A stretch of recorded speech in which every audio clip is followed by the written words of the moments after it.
अशी चिक मोत्याची माळ होती ग 30 तोळ्याची ग.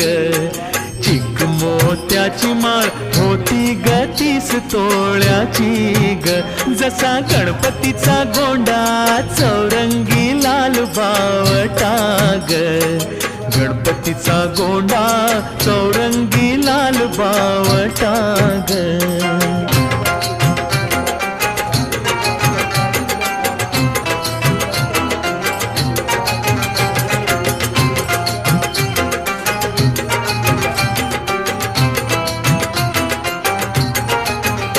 या चिकमाळेला रेशमी मौचार दोराग.